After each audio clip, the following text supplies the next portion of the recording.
Welcome into the Beat Sessions, your place for all things music.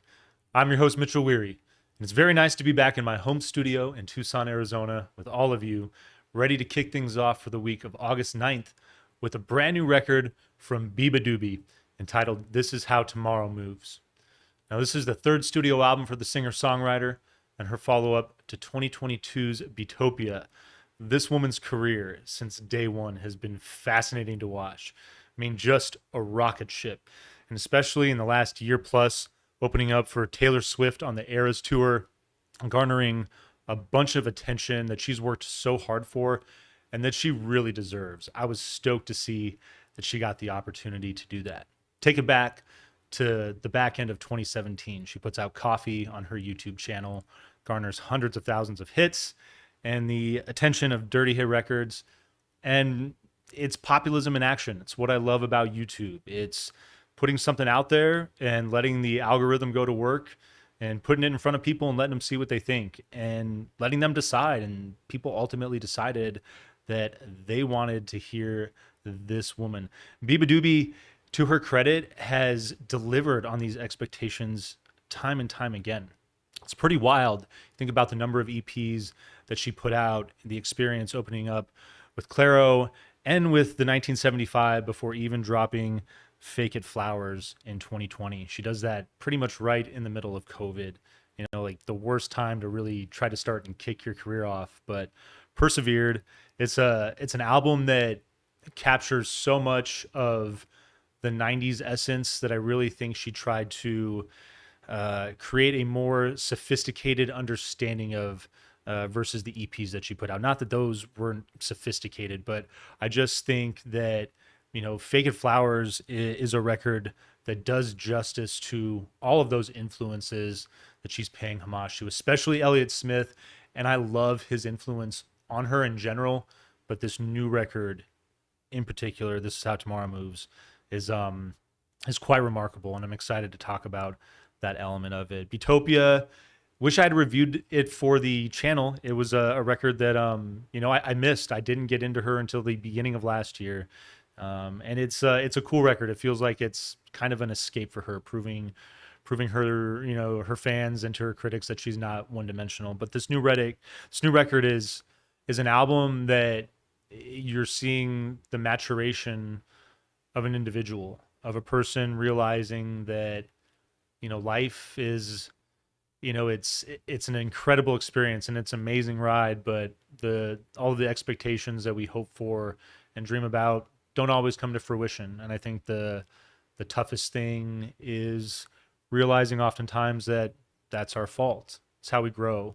It's reflecting on those mistakes and hoping that in the next go around that we can do better. This is an album that I was really excited about, but I didn't really know how much I needed it after this last week. It's an album that, while people may be at fault and that may, ultimately drive you to your frustration, you're still responsible for your actions. You're still responsible for the way that you respond and react to things at the end of the day. And sometimes we let ourselves down. I know that I let myself down this weekend. It was pretty disappointing.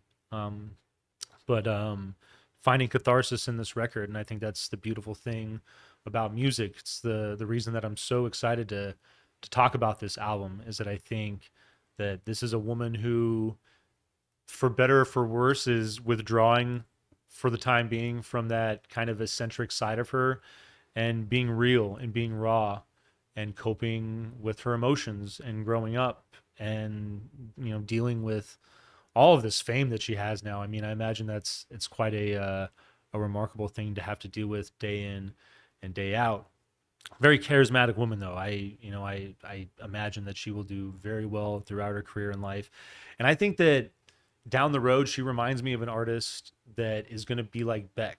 She will dip back into, her past catalog, previous work, and maybe she has ideas right now and they just don't feel like the type of music that she wants to be out there in the front. And that's totally cool as well. I understand that completely, but I can see her continuing to make so many different types of records depending on her mood, where she's at in life.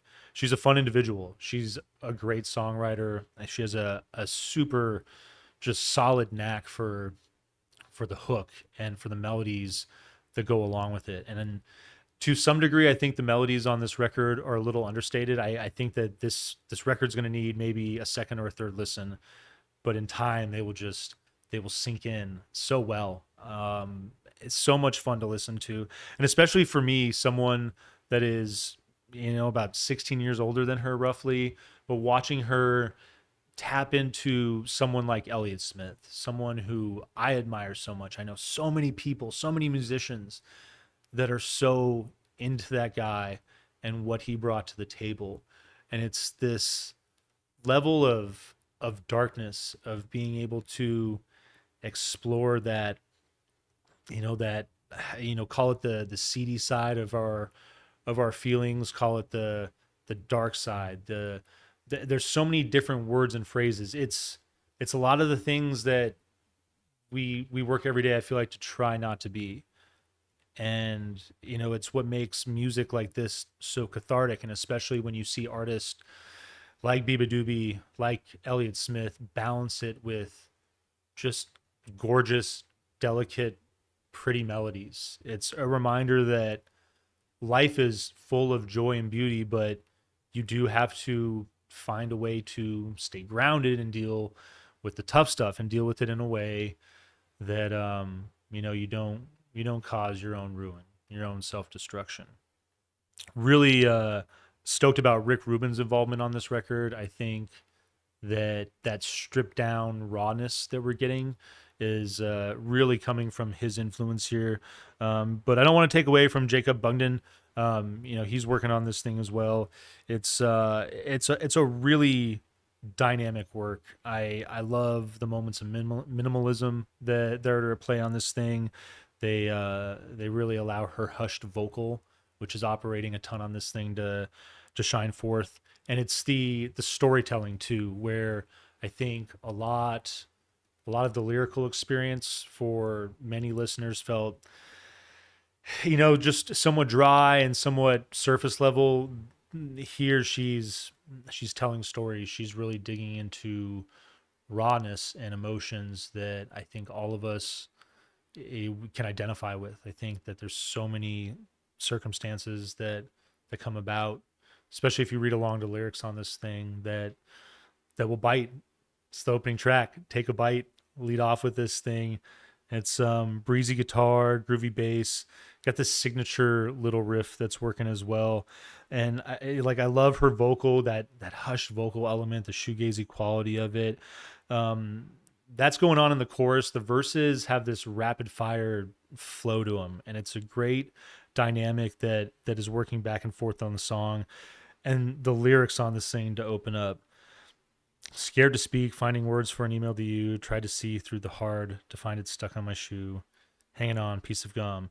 And this is where I really like it. It's time to let it go loose. Won't you just move on and let me write a song like all the songs I love to listen to?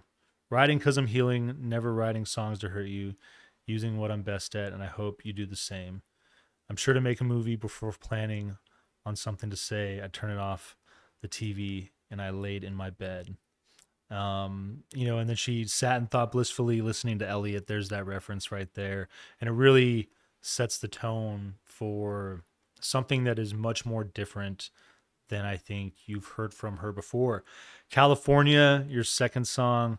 Oh man, the lyrics on this thing definitely bit pretty hard. I love the song. I love the dream. She wants to get back to California. I wanted to get out of California so bad. There's that difference. But rolling drums, and you get this dissonant noise, but it ushers in a breezy mid-tempo new wave track. I love the 80s feel. I feel more than all of the pop influences on this album, that's what's really at the heart of this track. The textures are great, the guitar that hits in the chorus, and the lyrics. I swear I tried, keeping it quiet till I hit back.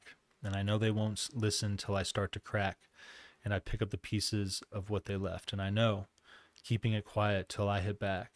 and I know they won't listen till I start to crack and I pick up the pieces of what they left, and I know they'll never know.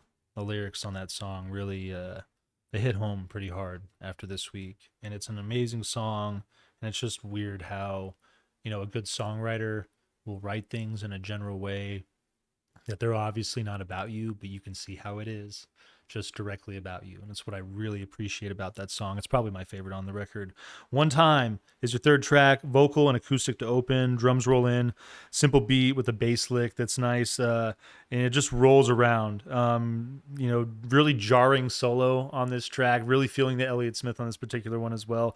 So many other influences though, like as far as Alanis Morissette, think of a little bit of Pavement. Like there's a lot that as far as that 90s alternative sound that she really brings to the table. Very dynamic. Fourth track, Real Man, great electric tone. Love the vocal to open. Simple bass and drums that work in on this track. Has a bit of cause it's like this like vaudeville feel that's at play. It's really a very interesting nuance, and I dig the difference, this unique quality that this track has because of that element.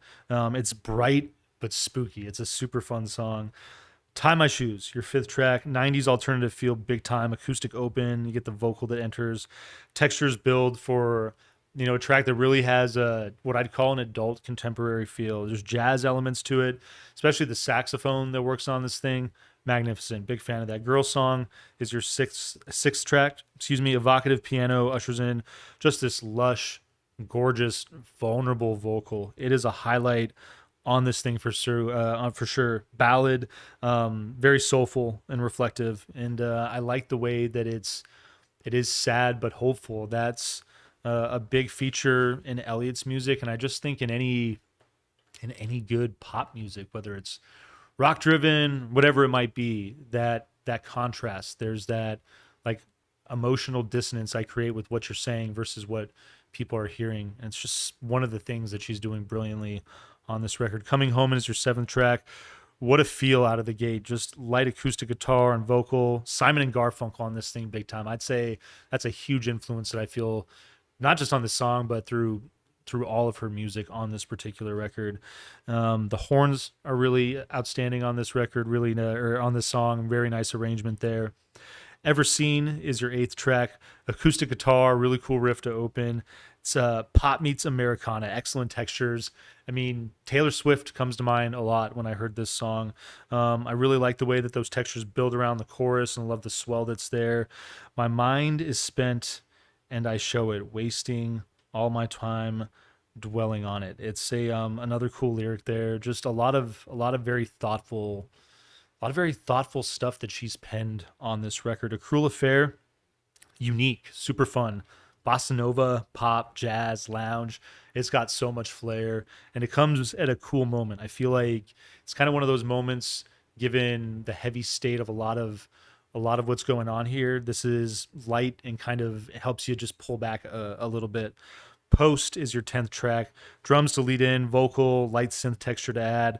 Cool bass riff. Really like the way that adds to the song, building along the energy.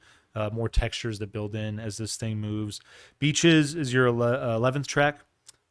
Breezy electric riff opens up just a super cool, mellow 70s soft rock track.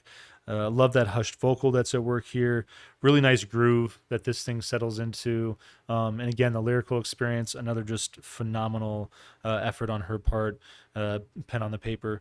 Your 12th track, Everything I Want, back to that gentle Americana feel, like the contrast. Moving back to that, there's a great combination of acoustic and electric guitar here to open. The electric falls out. There's this light texture. It sounds kind of like a harmony almost. And then just this pretty jazz track that takes hold. I love the percussion that's at work on this thing. It definitely takes a unique turn based on where it starts. The Man Who Left Too Soon is your penultimate track. Rolling acoustic and uptempo vocal, playful textures that work in and out of it. Really fun song that leads into This Is How It Went. Minimal acoustic arrangement with vocals. Elliott Smith tribute here, basically. Hints of a guy like Sufjan Stevens too, that I noticed on this track. But just the title itself, This Is How It Went. I think it's just a jarring statement, a jarring collection of words that can mean so much. The finality that you feel in there, and especially following this experience, 14 songs, 41 minutes. There's a lot that gets done in a very solid runtime.